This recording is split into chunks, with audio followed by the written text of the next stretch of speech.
গাড়ির কামরায় হঠাৎ দেখা, ভাবিনি সম্ভব হবে কোনোদিন। আগে ওকে বারবার দেখেছি লাল রঙের শাড়িতে, ডালিম ফুলের মতো রাঙা। আজ পরেছে কালো রেশমের কাপড়, আঁচল তুলেছে মাথায়, দোলন চাপার মতো চিকন গৌর মুখখানি ঘিরে। চমৎকার চমৎকার, এনকোর এনকোর। এই হাত জোড়া, তাই হাততালি দেয়া গেল না? তাই এটা কি তোমার লেখা ভায়া? দাদা, এটা রবীন্দ্রনাথ ঠাকুরের লেখা। ও তা কি ব্যাপার, পুরো বৈঠকখানা বাজারটা তুলে নিয়ে এলেন মনে হচ্ছে? 1 মাস বাদে দেশে যাচ্ছি ভায়া। আচ্ছা, বিয়ে থা তো আর করলে না, বেশ আছো গায়ে হাওয়া লাগে। গায়ে একটা অন্যরকম হাওয়া লাগানোর ইচ্ছে ছিল, কিন্তু আপনার দশা দেখে ভরসা পাচ্ছি না। এই এই দেখো, আমি আবার তোমার কোন পাকা ধানে মই দিতে গেলুম? হ্যাঁ, এই যে প্রত্যেকবার বউয়ের মন ভজানোর জন্য যে গন্ধ তেলের শিশি নিয়ে যেতে হয়, তাহলে তো আমি গেছি। গন্ধ তেল? এই যে এটা কি, হ্যাঁ? ও, আহা! তা বউয়ের মন বাজাতে হবে কেন? আমি নিজেই তো। একদম বাজে কথা বলবেন না। আপনি যে তেলেরটা ব্যবহার করেন না, ওই যে ওই খাটের তলায় রয়েছে চিটচিটে গন্ধওয়ালা, বার করবো? হ্যাঁ হ্যাঁ, আসলে আসলে ব্যাপার কি জানো ভায়া, টেপির মায়ের ওই একটাই শখ, আর এমন ধারা শখ হবে নাই বা কেন? যা এক ঢাল চুল টেপির মায়ের, সে যদি দেখতে একবার। দাঁড়ান দাঁড়ান দাঁড়ান, টেপির মা মানে? এই তো কয়েকদিন আগে শুনেছিলাম যে খোকার মা, তারপর শুনলাম লক্ষ্মীর মা, এখন আবার টেপির মা। এটি হলো সর্বকনিষ্ঠা। বাবা, এবার কবে হলো? হয়েছে, মাস দুয়েক হয়েছে। মানে এটা খাওয়া ফাঁকি গেল তো? না না না, আরে ফাঁকি যাবে কেন, এ তো বচ্চরকার ব্যাপার। আবার হবে, আবার খাওয়াবো। বেশ। এই যা, একেবারে ভুলে গেছি, কি হলো? এই মেয়েটার জন্য একটা ইজের কিনে নিয়ে যেতে বলেছিল, দেখেছো? ভুলে গেছি। আমি বরং নিয়ে আসি। এখন আবার কোথায় যাবেন? কাল তো বাড়ি যাচ্ছেন, তো স্টেশন যাওয়ার পথে ফুটপাথ থেকে কিনে নেবেন। না না না, একদম না, এই ফুটপাতের জিনিসে তার মন উঠবে না। আমি বরং কার মন উঠবে না? টেপির না টেপির মায়ের? এই এই আবার ভক্করি হচ্ছে, আবার ভক্করি হচ্ছে। এই জল রইলো। এই কি রে বাবা, আমার এখনো তেল মাখাই শেষ হলো না, তুই গরম জল দিয়ে চলে গেলি? আপনার ওই রাবণের তেল মাখা এবার ঠান তো দেন তো বাবু। ও 1 ঘন্টা আগে থেকে তেল মাখা শুরু করেছেন, এখনো তার শেষ হলো না। তুই গজ গজ না করে এটা কল ঘরে রেখে যা, তোর কাজে যা।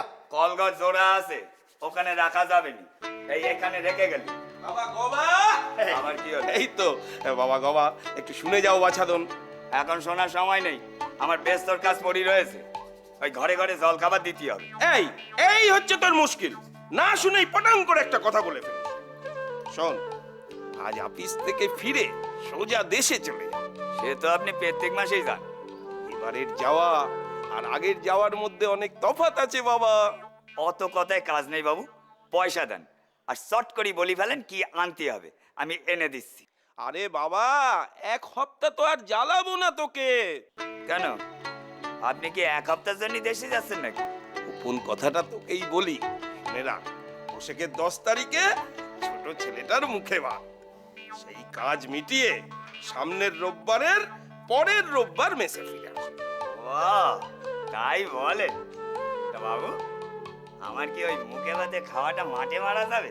হবে হবে, আরে বাবা, হাড়ি ভর্তি করে লেডিগিনি নিয়ে আসবো তোদের সবার জন্য। তুই বাবা বাছাদন, আমার একটা কাজ করে দে তো তাড়াতাড়ি। কইরে দিতে পারি, কিন্তু আমার বক্সিস দিতে হবে। দেবো বকশিস দেবো। শোন বাবা, তুই আমার জন্য একটা বেশ সুন্দর গন্ধওয়ালা সাবান নিয়ে আয়। একটু গায়ে মেখে দেখি আজকে কেমন লাগে। দেন। এই নে। সারা না বাবু, এতে তো কাপড় কাচার সাবুন হবে। সে কি রে, হ্যাঁ, কত লাগবে? একটা গোটা টাকা দেন। ওই 12 আনা আপনার সাবুনের দাম, আর 4 আনা হচ্ছে আমার বক্সিস। বকশিস আর বকশিস, আচ্ছা রাখ, এই নে। দেন। যা। হ্যাঁ, এক্ষুনি এনে দিচ্ছি। তোমার কোনো বাঁধন নাই, তুমি ঘর ছাড়া যে তাই, এই দেখি ভাটায়, আবার এই তো দেখি জোয়ারে।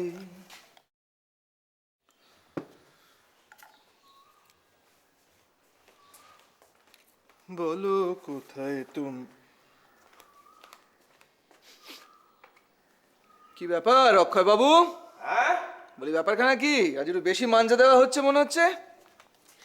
বেশি আর কোথায় ভায়া, চান তো রোজই করি।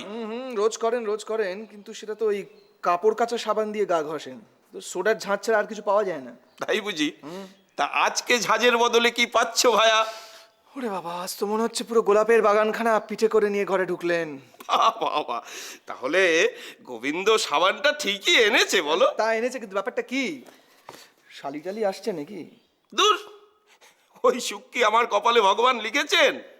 আরে বাবা, তোমার এই বৌদিটি হলো 7টি ভাইয়ের পর একমাত্র বোন পারুল। তাহলে তো অবস্থাটা আরো গুরুচরণ বলে মনে হচ্ছে। মানে বলছিলাম আপনার ওই টেপির পরে আরেকটি কেউ আসছে নাকি? ফক্কুরি হচ্ছে।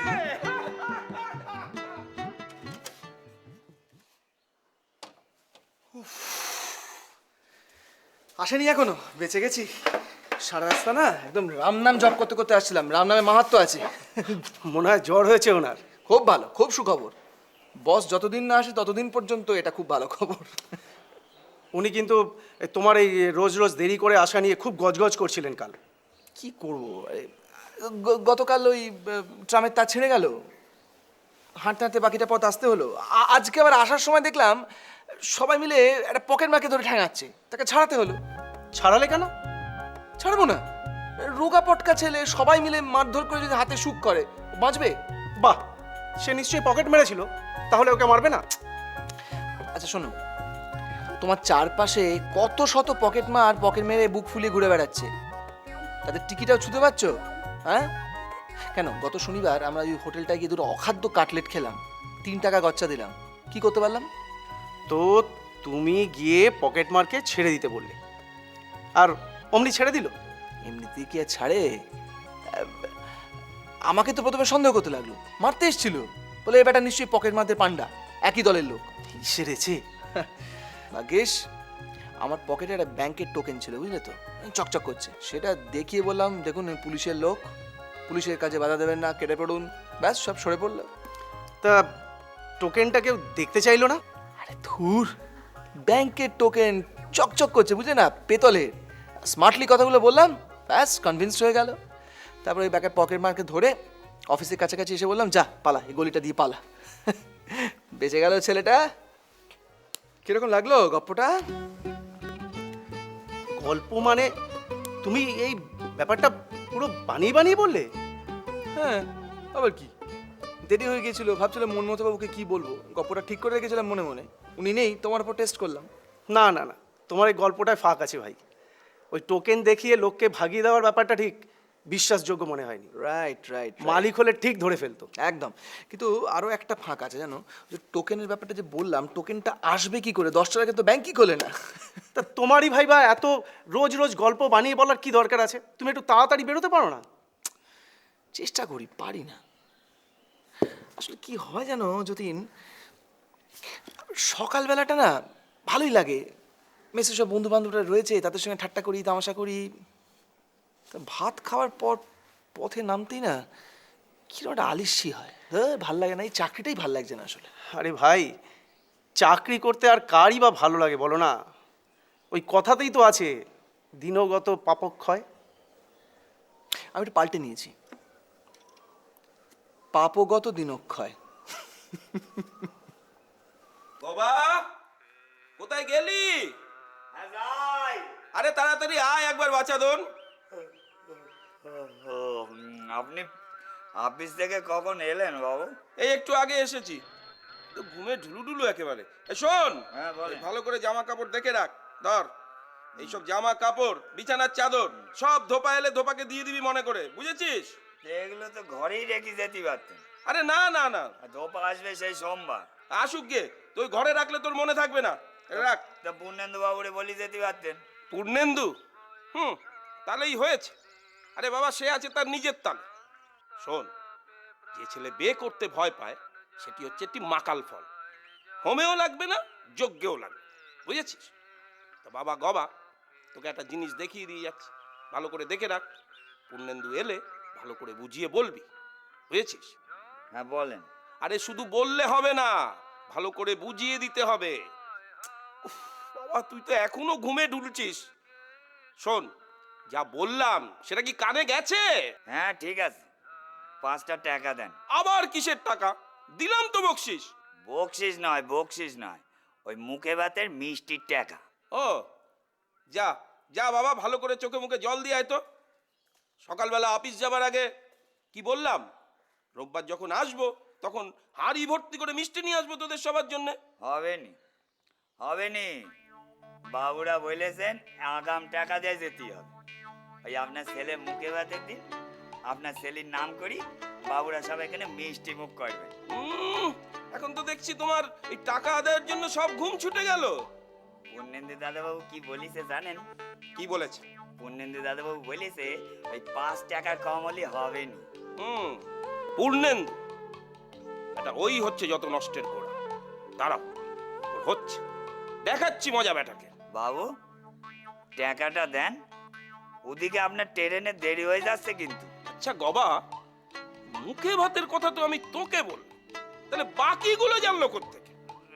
না মানে আসলে কি হয়েছে জানেন বাবু, ওই আপনার নতুন সাবুন কেনার কথা হচ্ছিল, তো ওই কথায় কথায় মুখ ফসকে মুখে ভাতে কথাটা বেড়ে গেছে। তোকে বলাটাই আমার ঘাট হয়েছে। কোনো কথা পেটে চাপা থাকে না তোর, তারপরে পেট পাতলা কোথাকার। কি আর করবেন বাবু, এই সবাই যখন সাত করি সেইছে তখন না। বাবু আপনার 2টো 10-এ ট্রেন না, আর কিন্তু মাত্র 8 ঘন্টা বাকি আছে। আহা, আমার ট্রেন ধরানোর জন্য তোমার দেখছি দরদ উতলে উঠছে একেবারে। না তা এখন আপনি বললেন না যে দুপুরে পরে আবার সন্ধ্যের ট্রেন, তা দেরি হয়ে গেলে আপনার কষ্ট হবে নি? তাহলে 5 টাকা গচ্চা যাবেই বলছিস? আয় ঘরে আয়। আবার ঘরে কেন? আরে বাবা, তখন বললাম না তোকে ঘরে একটা জিনিস রাখা আছে, দেখাতে হবে। পূর্ণেন্দু এলে তাকে ভালো করে বুঝিয়ে বলবি, রাগ করে না যেন দেখিস। কি বুঝায় বলবো? ওফ, তোর এই প্রশ্নের ঠেলায় না আমি আর বাঁচি না। আয় তো ঘরে আয়। এই দেখো পড়ি যাবো। হ্যাঁ স্যার, হ্যাঁ বলুন। হ্যাঁ যতীন এসছে তো, ও এসে একটু বাইরে গেছে ব্যানারের কাছে। হ্যাঁ আমি না, আমি তো স্যার বিফোর টাইমে চলে এসেছি আজকে। আপনি একদম চিন্তা করবেন না স্যার। হ্যাঁ আমি তো এসেই শুনলাম যতীনের কাছে যে আপনার জ্বর হয়েছে। খুব সাবধানে থাকবেন কিন্তু, খুব জ্বর হচ্ছে এখন। হ্যাঁ, ও আচ্ছা আচ্ছা আচ্ছা আচ্ছা। না ও তো বলছিলাম যতীনকে, ওই জন্য খুব খারাপ লাগে আপনার। না না, আপনি কিন্তু ওষুধটা খাবেন। এখন যে জ্বরটা হচ্ছে না, কীরকম জানেন তো, ওই ওষুধ খেলে 7 দিন, না হলে 1 সপ্তাহ। হ্যাঁ হ্যাঁ, ও আপনার এখন জ্বর নেই, সেরে গেছে? খুব ভালো স্যার, খুব ভালো। সেই তো, আপনি না থাকলে অফিসটাই ফাঁকা ফাঁকা লাগে। হ্যাঁ স্যার আসবেন, হ্যাঁ হ্যাঁ যত শিগগিরই সম্ভব চলে আসবেন। আচ্ছা স্যার রাখি। কি বললেন, কাল আসছেন তো? আসছে, বল তো বিরাট, আছে জ্বর ফর সেরে গেছে। বুঝতে পারি এই মালিক ক্লাসের লোকগুলো জ্বর এত তাড়াতাড়ি কি করে সারে বলো তো? এ তো তোমার রাগের কথা হলো ভাই। আরে রাগের কথা নয়, তুমি দেখো আমাদের মেসের সুধন্য বাবু, তার জ্বর হলো, পাক্কা 7 দিন বিছানা শুয়ে রইলো, তারপর ফিট। আর আমাদের এই গবা বেটা, ওই চাকরটা, তার কি হলো? তার তো জ্বর হলো, 7 দিন ভুগলো, তারপর সেরে ওঠার পর আরো 7 দিন বসে বসে ধুঁকলো বেচারা। মালিকরা না ভালো ভালো খাওয়া দাওয়া করে তো, তাই তো ওনাদের রেজিস্ট্যান্সটা বেশি। ভেবেছিলাম 7 দিন ধরে মরুষি পাট্টা চালিয়ে যাবো, মেজাজটাই খিঁচড়ে দিল।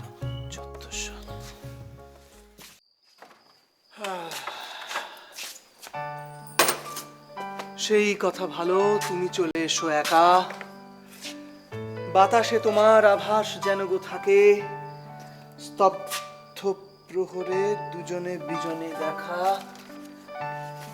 সন্ধ্যা তারাটি শিরিষ ডালের ফাঁক। গন্ধতেল, বালি, তালমিছরি, মেরিজের রুল টানা কাগজ। তাড়াহুড়োয় অক্ষয়বাবু ফর্দটাই ফেলে গেছে, একমাত্র ইজের ছেড়া বাকি সবগুলোতে টিক দেওয়া। আচ্ছা সংসারী মানুষ।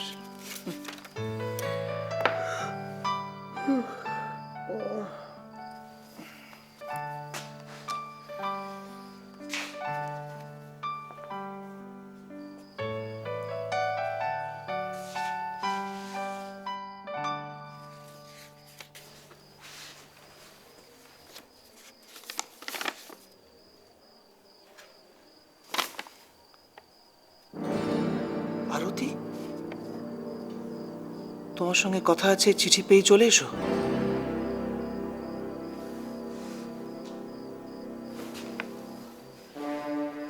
আরতি, এতদিন বাদে আমাকে কেন?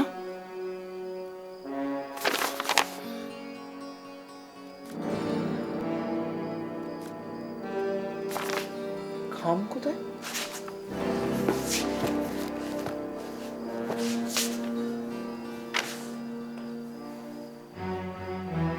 তাহলে কি আরতি নিজে এসেই?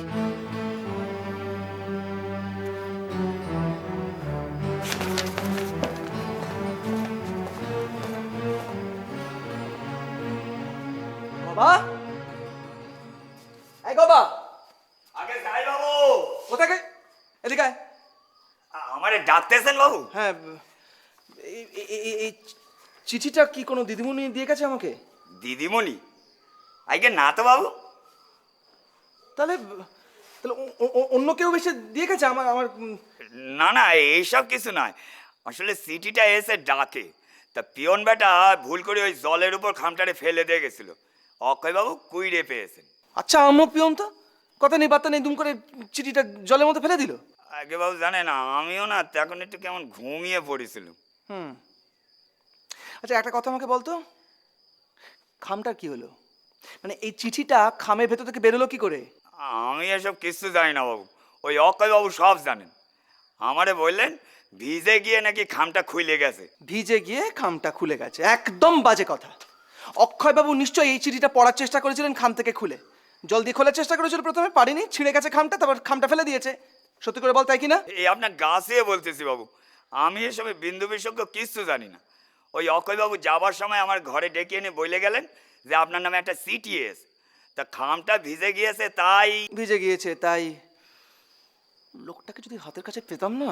বাবু, ওই অক্ষয়বাবু আমার বারবার করে বলেই গেছেন আপনি যেন চিঠির ব্যাপারে আগ না করেন। রাগারাগি করবো না, ওনাকে ধূপ ধুনো দিয়ে পুজো করব। অসভ্য লোক। এরা আগেও বহুবার আমার ব্যক্তিগত চিঠি খুলে লোকটা পড়েছে। বিচ্ছিরি স্বভাব। বাবু, ওই খামটার ব্যাপারে না আমিও অক্ষয়বাবুরে সুদ হয়েছিলুম। হ্যাঁ, কি বললা? কি আবার বলবে, আমার এক ধমক দিয়ে বললেন তোর অত সাতকাণ্ডে দরকার কি রে। বুঝতে পেরেছি। এই লোকটা লোকটা কবে ফিরছে রে? আজকে কাল রবিবারে, পরে রবিবার। কাল রোববারে দেখাচ্ছি মজা, বেটা হেস্ত নেস্ত করে ছাড়বো।